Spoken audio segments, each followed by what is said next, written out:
अभिनव को एक लड़की बहुत ज़्यादा पसंद थी, लेकिन उस लड़की ने अभिनव को ठुकराकर एक अमीर लड़के से शादी कर ली। लेकिन शादी के 1 साल बाद ही उस लड़की को तलाक हो गई। दिल में लगी आग बुझाने के लिए अभिनव ने उससे शादी कर ली।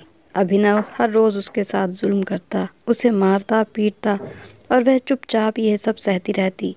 एक दिन अभिनव ने उसे बहुत मारा। वह चुपचाप मार खाती रही, रोती रही। इस पर भी अभिनव को सब्र नहीं आता था। वह सोचता था कि वह अपना मुंह क्यों नहीं खोलती। अब उसने उस पर जुल्म करने का एक नया तरीका सोचा, लेकिन जब उसने अपनी योजना को अंजाम दिया तो खुद अभिनव की आंखें फटी की फटी रह गईं, क्योंकि उसकी योजना।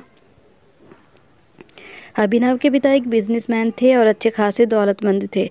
अभिनव 3 बहनों का एक भाई था। बचपन से ही उसे बहुत लाड प्यार मिला था। 10वीं पूरी करने के बाद उसने अपने पिता का कारोबार में हाथ बटाना शुरू कर दिया।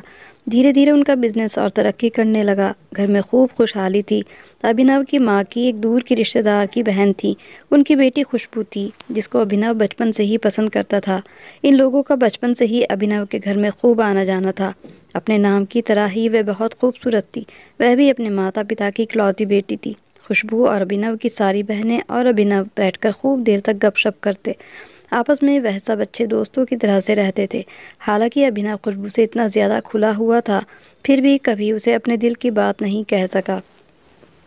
वह शुरू से ही यह सोचता था कि शायद खुशबू भी उसे पसंद करती है, क्योंकि बचपन से ही वह दोनों एक दूसरे के काफ़ी क्लोज थे। इसके बाद भी अभिनव कभी हिम्मत नहीं जुटा पाया कि वह खुशबू के सामने अपने दिल का हाल खोल कर रख सके। अभिनव को लगता था कि अगर खुशबू ने अभिनव को ठुकरा दिया तो शायद वह इस बात को सहन नहीं कर पाएगा, क्योंकि वह तो खुशबू से ही शादी करना चाहता था। लेकिन उसे समझ नहीं आता था कि वह अपने माता पिता से ये बात कैसे कहे। इसी उधेड़-बुन में समय उसके हाथ से निकल गया। एक दिन जब वह घर आया तो उसकी बहन ने खुशी खुशी उसके सामने मिठाई रखी। वह हैरानी से पूछने लगा, ये किस चीज़ की मिठाई है? और यह पूछते हुए बर्फ़ी का एक टुकड़ा उठाकर मुंह में रख लिया। उसकी बहन कहने लगी, ये मिठाई आंटी ने भेजी है, क्योंकि खुशबू का रिश्ता पक्का हो गया है और 2 महीने बाद उसकी शादी भी है। ये सुनते ही वह मिठाई का टुकड़ा जैसे अभिनव के गले में फंस गया और उसे ऐसा लगा जैसे खुशबू ने उसके साथ बेवफाई की है। हालांकि अभिनव की मोहब्बत एक तरफा ही एहसास था, जिसे उसने कभी खुशबू से बताया तक नहीं था, और उसे बेचारी को अभिनव की मोहब्बत और उसकी भावनाओं के बारे में खबर तक नहीं थी। इस सब के बाद भी अभिनव खुशबू को ही कसूरवार समझने लगा और उसके दिल में खुशबू के लिए नफ़रत पैदा होने लगी। वह अपनी बुज़दिली और कम हिम्मती का जिम्मेदार खुशबू को समझने लगा और सोचने लगा कि खुशबू ने मेरे साथ ऐसा क्यों किया। अभिनव ने बहुत कोशिश की कि 2 महीने में किसी तरह से ऐसे हालात पैदा कर सकूं कि खुशबू का यह रिश्ता टूट जाए और उसकी शादी ना हो। लेकिन अभिनव अपनी दिली कमज़ोरी और कम हिम्मती की वजह से ऐसा कुछ नहीं कर सका और आखिरकार खुशबू की शादी का दिन भी आ गया। शाम को सभी शादी में जाने के लिए तैयार हो रहे थे। उसकी माँ ने उसको तैयार होने के लिए कहा तो उसने साफ इनकार कर दिया। तो उसकी माँ उसे ज़ोर देकर कहने लगी कि हम सभी शादी में जा रहे हैं और तुम्हें भी ज़रूर चलना है, नहीं तो मेरी बहन बुरा मानेगी। माँ के आदेश पर उसे तैयार होना पड़ा और फिर अभिनव दिल पर पत्थर रखकर खुशबू की शादी में पहुँचा। वह समय अभिनव को सांप बनकर डस रहा था कि जब खुशबू अपने दूल्हा के साथ स्टेज पर बैठी थी। खुशबू को दुल्हन बना देखकर अभिनव के दिल पर सांप लौट रहे थे। वह दिल ही दिल में खुशबू को बद्दुआएं दे रहा था और उसका गुस्सा खुशबू के लिए बढ़ता ही जा रहा था, जबकि अभिनव को अपनी बुज़दिली का ज़रा भी एहसास नहीं था।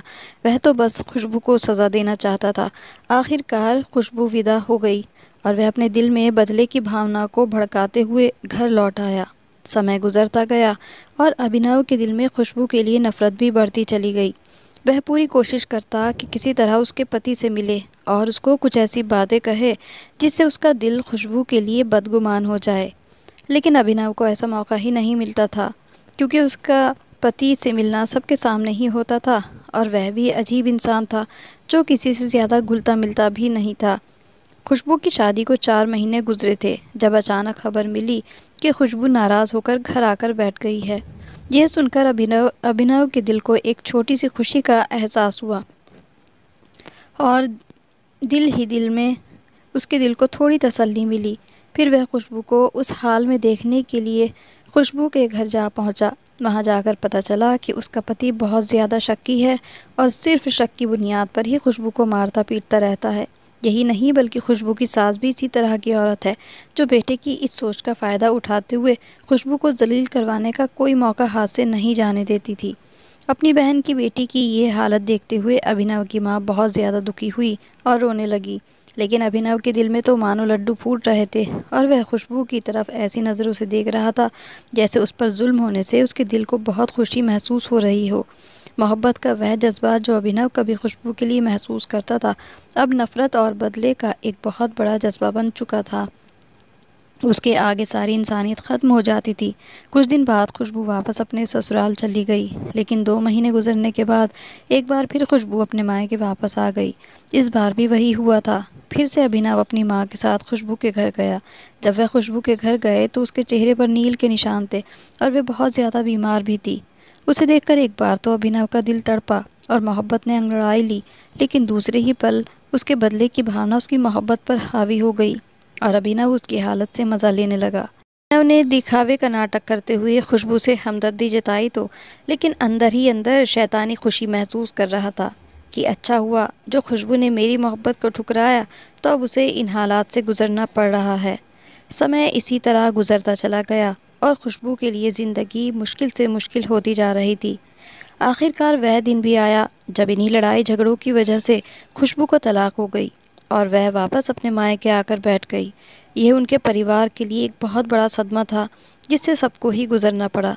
इससे पहले उनके ख़ानदान में किसी की बेटी को भी तलाक नहीं हुई थी, लेकिन शायद खुशबू के नसीब ही ऐसे थे। ये किसी को पता नहीं था कि खुशबू के लिए मुश्किलों का सफ़र अभी भी ख़त्म नहीं हुआ और ज़िंदगी ने अभी उसके और भी बहुत सारे इम्तहान लेने हैं। कुछ समय गुजरा और खुशबू के माता पिता ने उसके लिए फिर से रिश्ते ढूंढना शुरू किया। इस सब में अभिनव की माँ भी आगे रही, लेकिन अब मुश्किल ये आ पड़ी थी कि खुशबू तलाकशुदा औरत थी और एक तलाकशुदा को कोई भी अपनी बहू बनाने के लिए तैयार नहीं होता, जैसा कि हमारे समाज में होता आया है। और खुशबू के लिए जो रिश्ते मिल रहे थे वह या तो बड़ी उम्र के बूढ़े मर्द थे जो बच्चों वाले थे, या जिनकी बीवियां मर गई थी और अपने बच्चों के लिए एक नौकरानी चाहते थे। ऐसे भी रिश्ते आए जो दूसरी शादी करना चाहते थे, लेकिन उन सब पर खुशबू की माँ तैयार नहीं थी। अभिनव की माँ एक बहुत नेक औरत थी और वह अपनी बहन की बचपन की दोस्त भी थी, इसीलिए इस काम में खुशबू की माँ की वह सबसे ज़्यादा मदद कर रही थी। अक्सर वह खुशबू के नसीब को सोच सोच कर रोती भी रहती थी और उसके लिए दुआएं करती थी कि कहीं मेरी बेटियों को भी ऐसा समय ना देखना पड़े। उन्हें क्या पता था कि उनके घर में ही खुशबू एक बड़े इम्तहान से गुजरने वाली है। अभिनव यह सब बड़े शौक़ और मज़े से देख रहा था और उसके दिमाग में बदले की भावना की जो इच्छा थी वह उसे जल्दी से जल्दी पूरा करना चाहता था। वह चाहता था कि खुशबू ऐसे ही किसी घर में दोबारा ब्याह कर जाए जहाँ पर उसकी मुश्किलों का सफ़र सारी ज़िंदगी ख़त्म ना हो। उन्हीं दिनों उसके दिमाग ऐसे ही शैतानी योजनाओं की उधेड़ बुन में लग चुका था। इसीलिए उसने अपने बड़े ही गहरे दोस्त से अपनी भावनाओं को प्रकट किया।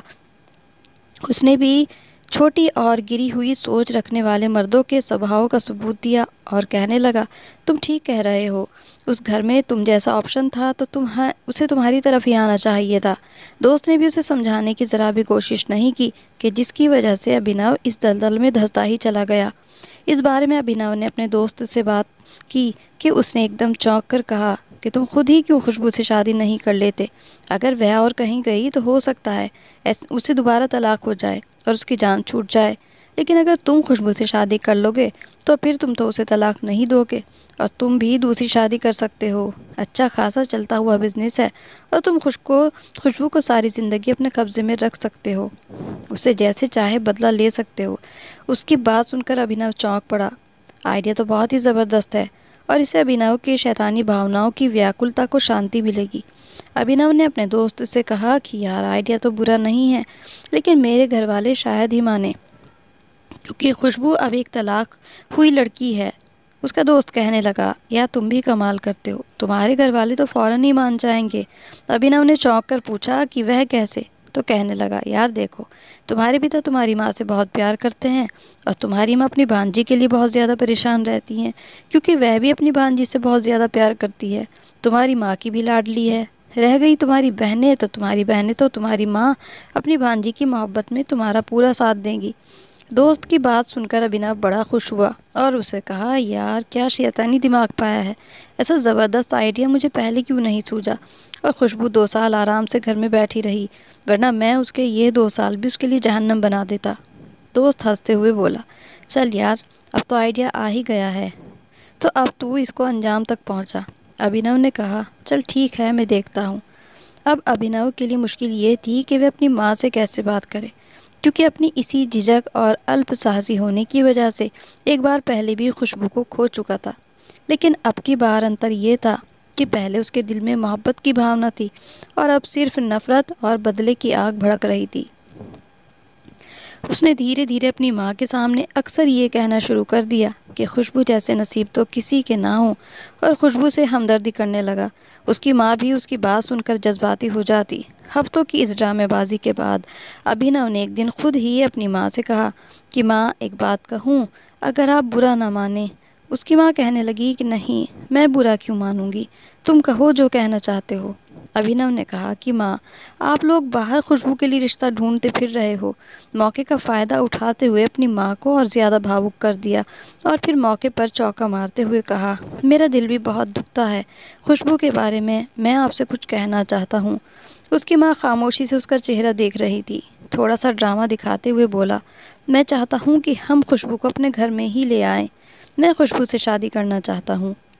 ये कहकर अभिनव ने बड़ी ही मक्कारी से सर को झुका लिया।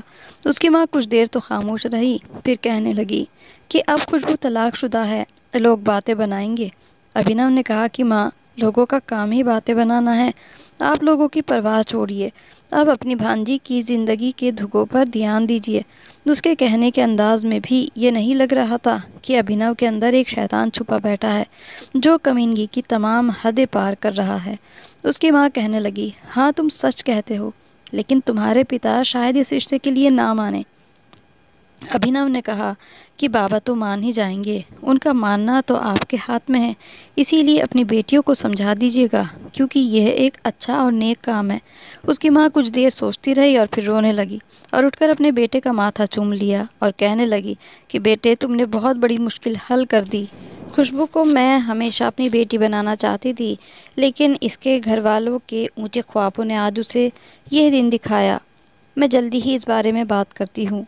माँ की यह बात सुनकर अभिनव के दिल में लड्डू फूटने लगे और दिमाग में उसे शाबाशी दी कि क्या ही शैतानी खेल रचा है। उसके पिता ने थोड़ी बहुत ना नुकर करते हुए हामी भर ही दी और उन्होंने अभिनव जैसा सोचा था उसकी बहनों ने उस पर काफ़ी नोक-झोंक की और मुंह चढ़ा लिया, क्योंकि वह अपने इकलौते भाई के लिए किसी तलाकशुदा लड़की को हरगिज़ दुल्हन नहीं बनाना चाहती थी।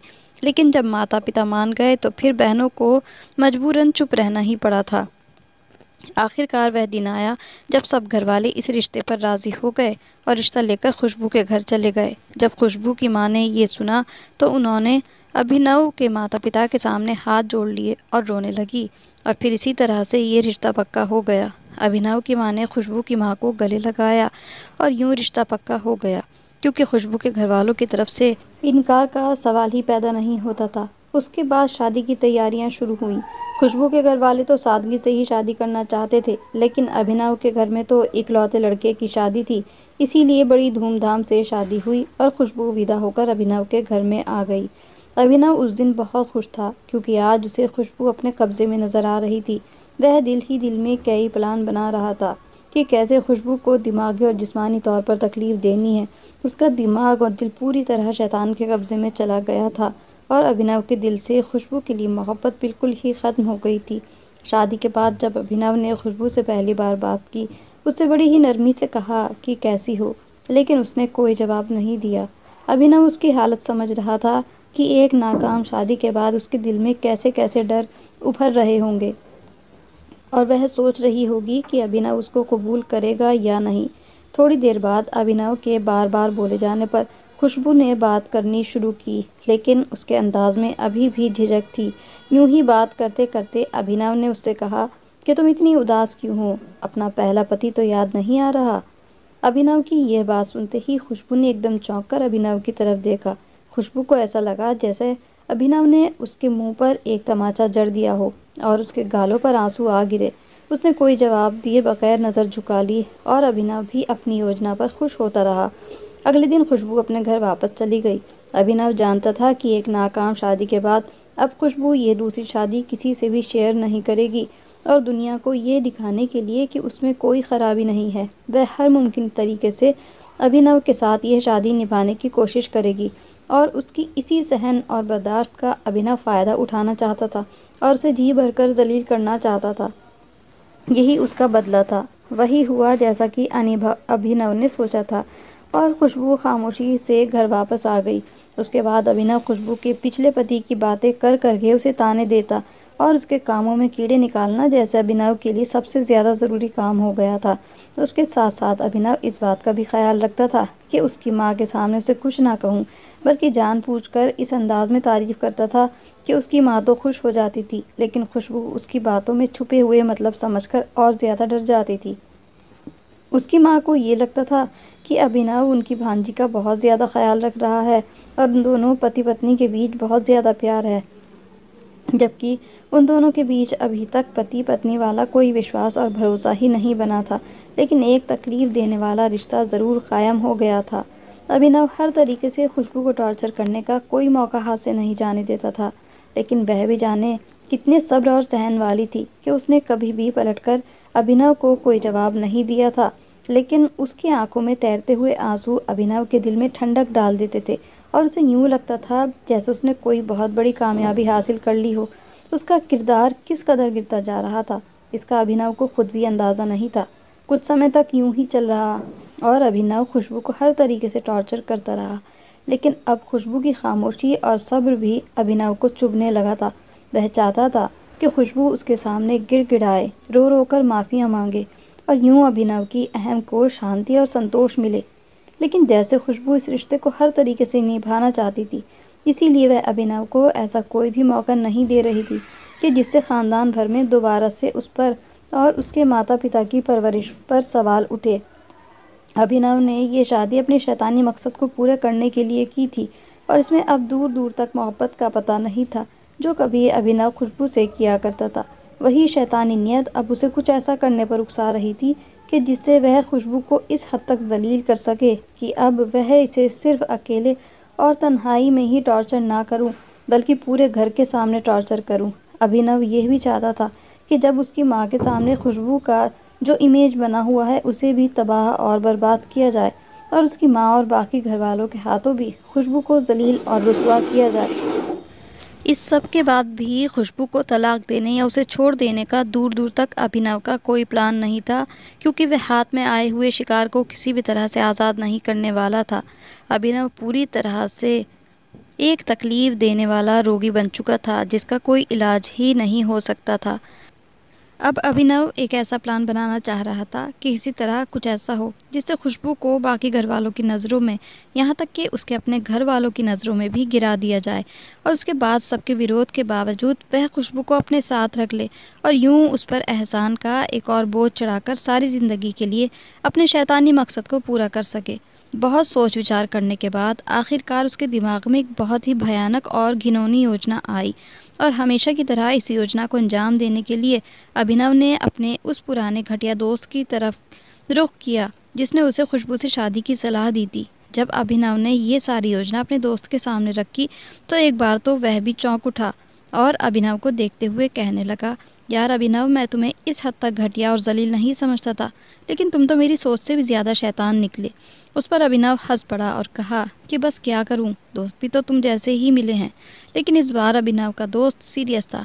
इस बात के जवाब में वह हंसा नहीं और कहने लगा, अभिनव, जो तुम सोच रहे हो ये बहुत ज़्यादा भयानक और घिनौनी हरकत है। मेरी सलाह मानो, खुशबू के साथ ऐसा ना करो, क्योंकि इससे उस लड़की की पूरे वजूद ही तबाह होकर रह जाएगा। कुछ भी है वह है तो तुम्हारी पत्नी ही, उसका करैक्टर पूरी दुनिया की नज़रों में ख़राब हो जाएगा। उस पर अभिनव ने दोस्त को इस बात पर गुस्सा दिखाते हुए कहा कि तुम दोस्त मेरे हो और साइड मेरी पत्नी की ले रहे हो। अभिनव का दोस्त कहने लगा, यार इस सारे मामले में दरअसल सिर्फ खुशबू ही बदनाम नहीं होगी, बल्कि मैं भी तो बदनाम हो जाऊंगा ना। उस पर अभिनव ने कहा, यार तेरी बदनामी को नेकनामी में बदलने के लिए मैं हूँ ना। मैंने तो ये योजना बना ही इसी तरह से है। बस तुम्हें इतना करना है कि जब मेरी पत्नी अकेली कमरे में हो तो बस तुम्हें कमरे में जाना है और मैं लोगों को इकट्ठा करूँगा जिस पर तुम्हें ये इल्ज़ाम लगाना है कि मेरी पत्नी तुम्हें अपनी तरफ बुला रही थी, और बस तुम्हें और कुछ नहीं करना। बाकी सब मेरे कमरे में कैसे जाओगे उसका तरीका भी मैं तुम्हें बता दूँगा। तुम बस हाँ कर दो और इस काम में मेरा साथ दो। काफ़ी देर तक बहस करने के बाद आखिरकार अभिनव का दोस्त उसके शैतानी योजना में उसका साथ देने के लिए तैयार हो ही गया, और अभिनव ने मोटी मोटी बातें उसे अच्छे से समझा भी दी। अभिनव का दोस्त उसके बचपन का दोस्त था और उसकी फैमिली के भी काफ़ी करीब था। उसका अभिनव की फैमिली में आना जाना लगा रहता था, और जब वह उनके घर आता था तो ड्राइंग रूम तक ही सीमित नहीं था बल्कि किसी भी कमरे में आ जा सकता था। इन सब चीज़ों को नज़र में रखते हुए अभिनव ने यह प्लान बनाया था।